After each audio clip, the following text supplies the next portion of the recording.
Learn English literature. Assalamualaikum dear students, welcome back to my YouTube channel Learn English Literature. Hope you are doing well. आज का हमारा topic है सुबह आज़ादी, a poem by Faiz Ahmad Faiz. इस point पर हम ऑलरेडी एक वीडियो बना चुके हैं जिसमें हमने इसका जो ओरिजिनल टेक्स्ट है पॉइंट का वो डिस्कस किया था, इसकी ट्रांसलेशन इंग्लिश में वो डिस्कस की थी और साथ में हमने इस पॉइंट का जो रेफरेंस कॉन्टेक्स्ट और एक्सप्लेनेशन वगैरह स्टैंजा वाइज उस चीज को एक्सप्लेन किया था। नाउ इन दिस वीडियो हम डिस्कस करने जा रहे हैं context, themes and critical analysis of this point. ठीक है, तो स्टार्ट करते हैं। Subhi Azadi, The Dawn of Freedom by Faiz Ahmad Faiz is a renowned Urdu poem written in 1947, capturing the emotional turbulence and disillusionment following the partition of India and the creation of Pakistan. Faiz, a celebrated Pakistani poet, expresses both the hope for freedom and the despair over the realities that followed independence. ठीक है, ये हमारा introductory paragraph है।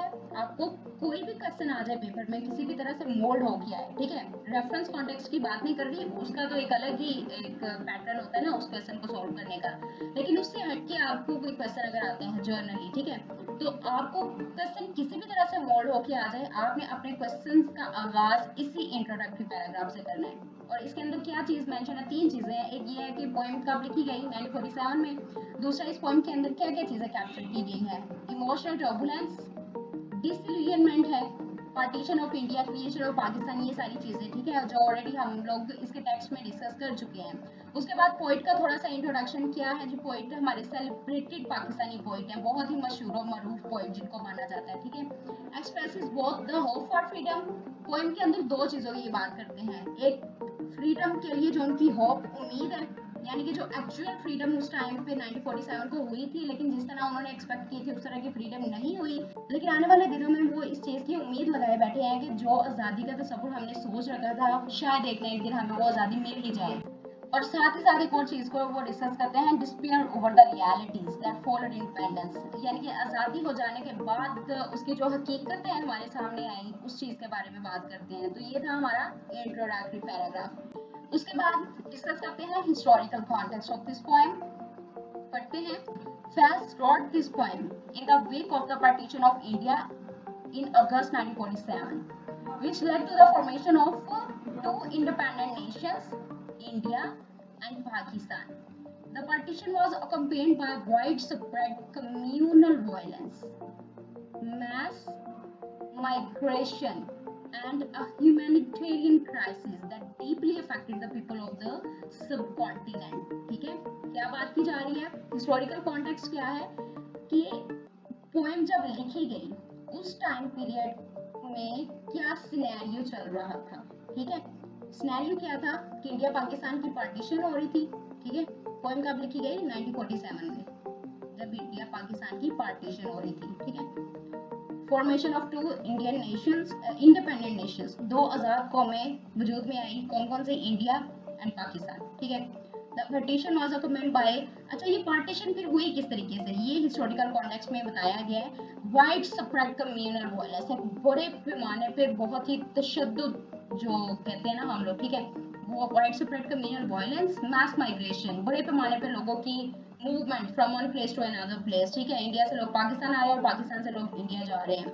Humanitarian crisis क्या होते हैं कि इंसानियत की इंतहा लेवल की तस्लील हो जाना। ठीक है, कि लोग अपनों से बिछड़ गए हैं, लोगों ने अपनी जायदादें छोड़ दी हैं, लोगों ने अपने घर बार छोड़ दिए हैं, तो उनको ब्रूटली उनके साथ इतना गंदा ट्रीटमेंट किया जा रहा है। वुमेन्स राइट्स और मतलब अनकाउंटेबल चीजें मैं यहाँ एक्सप्लेन नहीं कर सकती आपको कि क्या क्या वहाँ उस टाइम पीरियड में हुआ।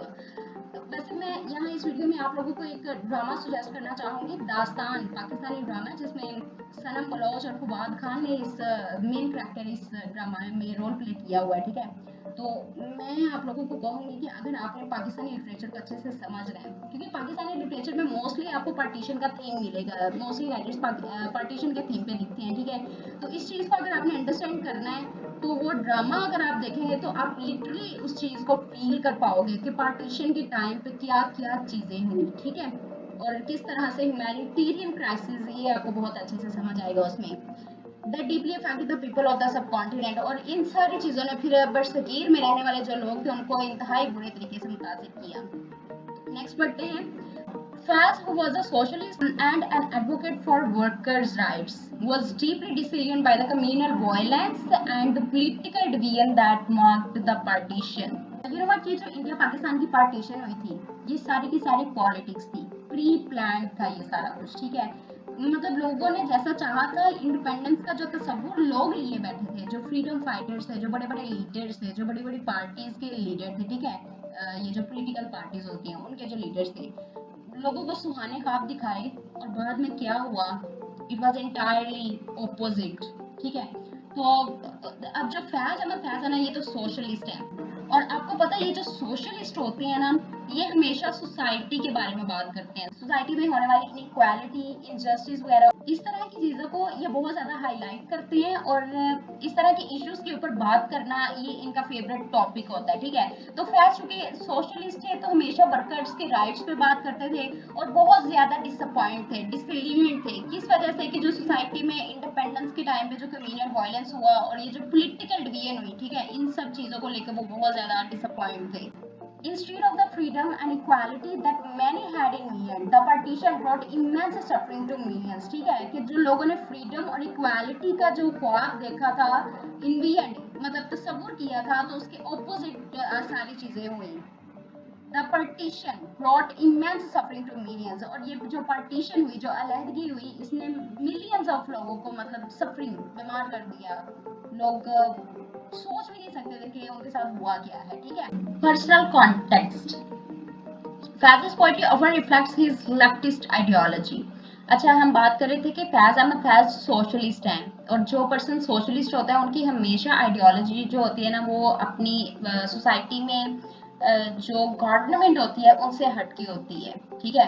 वो लेफ्टिस्ट आइडियोलॉजी को फॉलो करने वाले लोग होते हैं, वो हमेशा सोसाइटी के हक में बात करते हैं, वो सोसाइटी में कोई भी इनइक्वालिटी और इनजस्टिस इस तरह की चीजों को बर्दाश्त नहीं कर पाते, ठीक है। तो हम पढ़ रहे थे Faz's poetry often reflects his leftist ideology, his hope for a just society, and his disappointment with the leaders who betrayed the common people's aspirations। ठीक है, Subhi Azadi is a direct critic of the outcome of independence, which in his view did not fulfill the promises of true freedom। ठीक है, फैज अहमद फैज के नजरिए के मुताबिक क्या है कि जिस आज़ादी का उनसे वादा किया गया था वो वादा पूरा नहीं हुआ, ठीक है। और ये उनकी जो पोएम है सुबह आज़ादी, एक डायरेक्ट क्रिटिक है किस चीज़ पर, आउटकम ऑफ इंडिपेंडेंस, आज़ादी का जो आउटकम आया, जो नतीजा निकला, जो सिरकमस्टांसेस थे उस चीज़ के ऊपर ये एक डायरेक्ट क्रिटिसिज्म है ये पोएम जो है, ठीक है। नेक्स्ट अभी हम इसके थीम्स डिस्कस करने लगे हैं, तो इससे पहले मेरी आप सब लोगों से रिक्वेस्ट है, जिन्होंने अभी तक हमारे चैनल को सब्सक्राइब नहीं किया, काइंडली अभी जल्दी से चैनल को सब्सक्राइब करें, बेल आइकन के बटन को क्लिक करें ताकि हमारी आने वाली तमाम वीडियोस आप तक आसानी पहुंच सके। फर्स्ट थीम है हमारा डिसइलियनमेंट विद इंडिपेंडेंस। आज़ादी के नाम पे लोगों के साथ जो धोखाधड़ी हुई, ठीक है, जो मायूसी थी आज़ादी को लेकर, ये चीज़ इस टॉपिक में डिस्कस की गई है। The poem conveys the idea that the much anticipated dawn of freedom was not what the people expected। ठीक है, जिस आजादी को लोगों ने एक्सपेक्ट किया हुआ था वो बिल्कुल भी वैसी नहीं थी।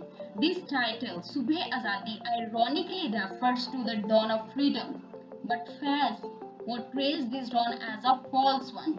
ठीक है, ironically बात की जा रही है ये, filled with darkness and unfulfilled dreams। ठीक है, वो क्या कह रहे हैं, dawn as a false one, कि ये वो dawn है ही नहीं, ये गलत है, ठीक है।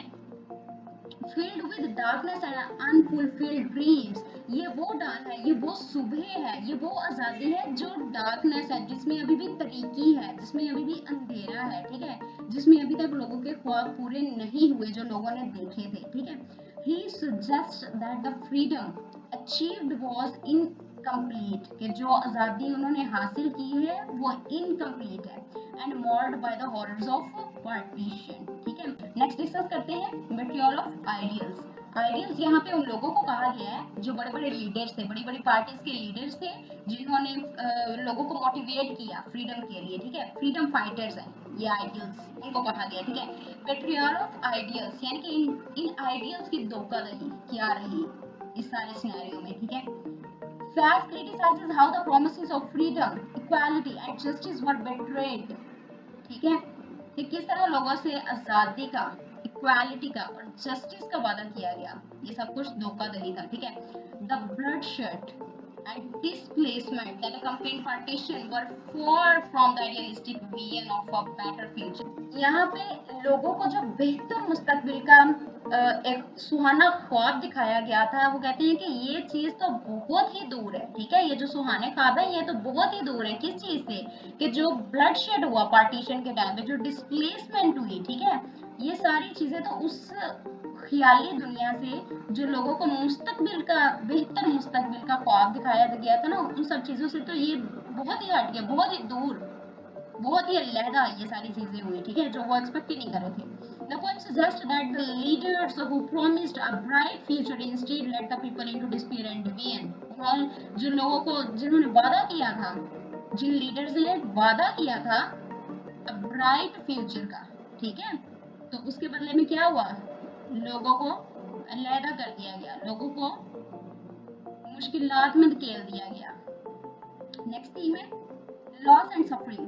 The imagery in the poem reflects the human suffering during the partition, the loss of homes. लोगों ने क्या कुछ नहीं खोया। ठीक है, इसके अंदर मतलब ये तो अभी 3-4 चीजें यहाँ डिस्कस हुई होंगी, लेकिन अनबिलीवेबल। ठीक है, the loss of homes, the separation of families, and the widespread violence. Faz captures the deep emotional and physical scars left by the partition.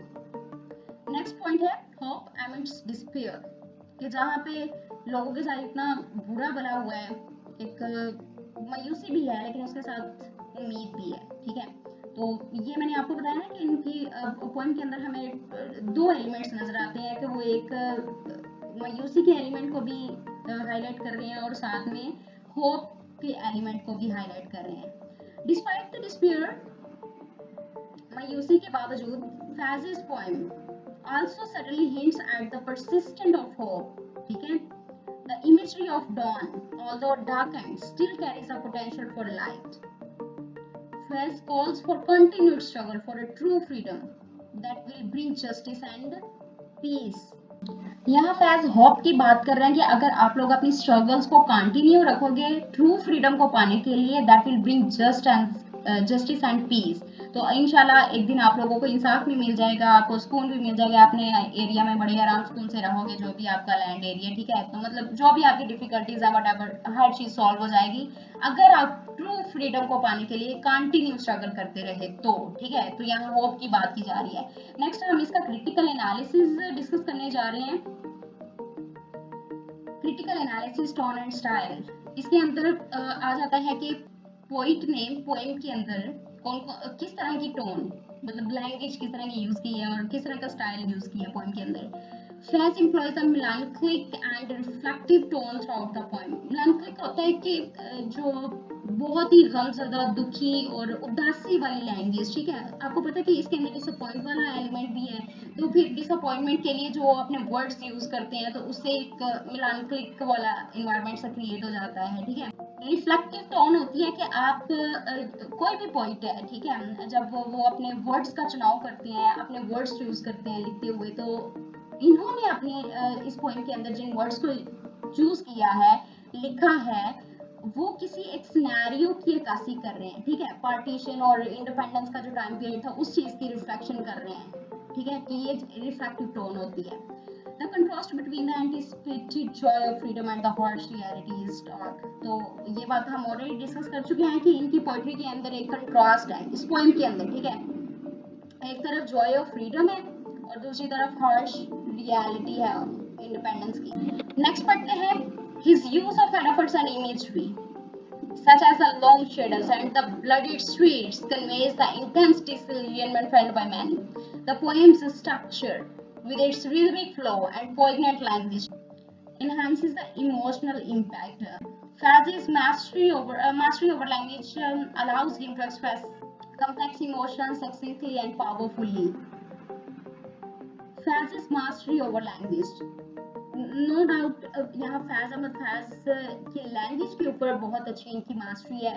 You know what, यहाँ हम अगर फैज अहमद फैज से हटके किसी और भी पोइट की बात करें, पोइट है, राइटर है, ऑथर है और नॉवेलिस्ट या ड्रामा राइटर जो भी हैं, कोई भी राइटर होते हैं ना, उन सबकी किसी एक स्पेसिफिक एक पर्टिकुलर लैंग्वेज के ऊपर उनकी एक बहुत अच्छी कमांड होती है, बहुत अच्छी ग्रिप होती है। दैट्स व्हाई वो इतने अच्छे वर्ड्स के थ्रू किसी ना किसी चीज को क्रिएट कर रहे होते हैं, एक सिनेरियो हमारे सामने क्रिएट कर रहे होते हैं through their words.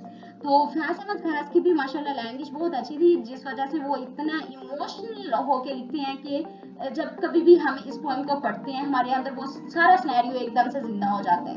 Next point है symbolism. The poem is rich with symbolism. सुबह, dawn typically symbolizes hope and a new beginning, but in this poem it becomes a symbol of unfulfilled dreams. The metaphor of dawn shrouded in darkness reflect how the promises of independence were overshadowed by the harsh realities of partition. Blood and darkness are recurring motifs that symbolize the violence and chaos that followed the partition, tainting the idea of freedom. The streets stained with blood evoke the communal violence that erupted across the subcontinent during this period. तो इसके अंदर almost वही चीजें discuss की गई हैं जो हम डिस्कस करते आ रहे हैं, ठीक है। कि डॉन का क्या मतलब है, यहाँ आयरॉनिकली या सिंबॉलिकली ये वर्ड यहाँ पे यूज किया गया है। जो डॉन सुबह का वक्त है, जो रोशनी है, उसके अंदर अभी भी तरीकी है, उसके अंदर अभी भी डार्कनेस है, ठीक है। वही चीजें बार बार रिपीट हो रही हैं। हमने ना हर चीज पॉइंट के अंदर इस तरह एडजस्ट की है कि अगर सपोज आपको पेपर के अंदर वो एक वर्ड भी देते हैं ना, सिंबलिज्म का वर्ड भी देते हैं, तो आपको ये आइडिया होना चाहिए कि इस चीज के अंदर आपने कौन सा मटेरियल पुट करना है, ठीक है। तो ये चीज ऑलमोस्ट वही बातें बार बार रिपीट हो रही है, लेकिन आपको हर चीज का आइडिया होना चाहिए कि किस पॉइंट के अंदर हमने कौन सा मटेरियल पुट करना है। नेक्स्ट है political commentary. Faz's political stance is evident in his critique of the leadership that oversaw the partition. He suggests that the independence movement, which had initially promised unity, equality, ultimately failed to deliver on those promises. The poem reflects Faz's broader political beliefs rooted in socialism and anti-imperialism and his dissatisfaction with the new ruling elites. ठीक है, ये जो फैज अहमद फैज है ना, ये politics में भी interested थे और जो सोशलिस्ट होते हैं, मैंने आपको पहले भी बताया कि जो सोशलिस्ट आइडियोलॉजी को फॉलो करने वाले लोग होते हैं, ये हमेशा सोसाइटी में होने वाली जो इनइक्वालिटी और इनजस्टिस वगैरह है इसके अगेंस्ट बोल पड़ते हैं। मतलब ये खुद को कंट्रोल नहीं कर पाते, कि इनका काम ही यही होता है, ठीक है, कि सोसाइटी में होने वाले जितने भी क्राइम्स हैं उनके अगेंस्ट बोलना। और यहाँ पे फैज अहमद फैज ने अपनी राइटिंग, अपने वर्ड्स के थ्रू बहुत ही क्रिटिसिज्म किया था, बहुत ही क्रिटिसाइज किया था उन लीडर्स को, गवर्नमेंट को और या इस तरह की चीज़ों को, जिसकी वजह से इनको इम्प्रिजन भी कर दिया गया था 4 years के लिए, ठीक है। वो हमने इनकी बायोग्राफी के अंदर भी ये चीज़ डिस्कस की थी। नेक्स्ट पढ़ते हैं legacy and relevance. Subhi Azadi remains one of Faz's most powerful and enduring works. It continues to resonate with readers, especially in the context of ongoing political struggles, both in South Asia and globally. The poem serves as a reminder that the fight for true freedom, freedom from oppression, violence, and inequality is ongoing. In literary terms, Faz's work is often celebrated for its blend of lyrical beauty and political commitment.